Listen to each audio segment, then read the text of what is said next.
All right, let's talk about a company that, from the outside, looks about as simple as it gets. Cross Harbour Holdings, a name you'd associate with Hong Kong's everyday infrastructure. But if you scratch just below the surface, you find something completely different. It's this incredible story of hidden value, almost like a corporate double life. And we're going to dive right into that today. So, what really gets investors buzzing about this company is this one idea, summed up perfectly by an analyst who called it a heavily undervalued sum-of-the-parts play. Now, that's just a fancy way of saying that if you broke the company up and sold off all its individual pieces, you'd end up with way more money than what the company's stock price says it's worth. It's a classic Wall Street puzzle. And that really is the central question of this whole explainer, isn't it? What are these hidden parts? We're going to dig in and try to figure out what Cross Harbour Holdings really is. Is it an infrastructure operator, or is it something else entirely?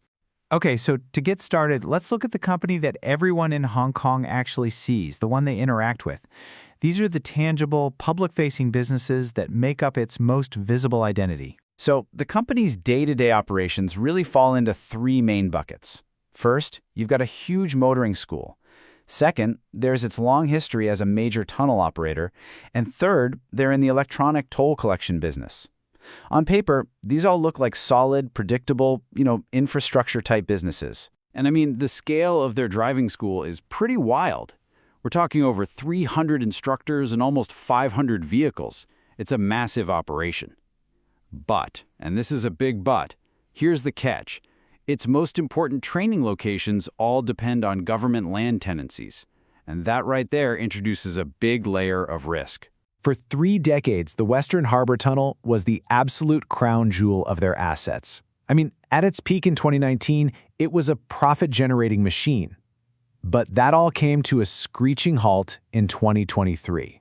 The franchise was up, and the tunnel was handed right back to the government. This wasn't just the end of an era, it completely changed who the company was as a tunnel operator. And the challenges didn't stop there. Their auto toll business hit a major snag too. See, Hong Kong moved to a new citywide system called HK Toll, and that totally upended the old market. Now, auto toll is still involved, but the whole transition has really squeezed their profits and forced them to play in a totally different ballgame. So the big takeaway here is that their visible public businesses are facing some serious headwinds. Okay, so this is where things get really interesting. This is the big reveal. Because while the rest of the world sees a driving school and a toll operator, the real engine driving Cross Harbour Holdings is completely hidden from view. It's time to open the treasure chest. Let me introduce you to the Treasury segment. Now, don't let the name fool you. This isn't just some boring department managing petty cash. No, this is a full-blown, in-house investment firm that manages a gigantic portfolio of assets. This is where the real action is. And just to give you a sense of the scale we're talking about, look at this number. That's over 3 billion Hong Kong dollars. And that's the value of just their unlisted fund investments as of 2024. These are assets that aren't traded publicly, which makes them incredibly difficult for anyone on the outside to properly value. I mean, just look at how this portfolio is structured. More than 61% of it is in these opaque, unlisted funds. Think private equity, venture capital. This isn't an infrastructure company that dabbles in stocks on the side. This is a massive investment fund that just so happens to also run a driving school. And if you need any more proof of just how powerful this Treasury segment is, look at this. It's a tale of 2 years. In 2018, a bad year for their investments absolutely crushed the company's profits. But the very next year, a great year for their investments sent profits through the roof.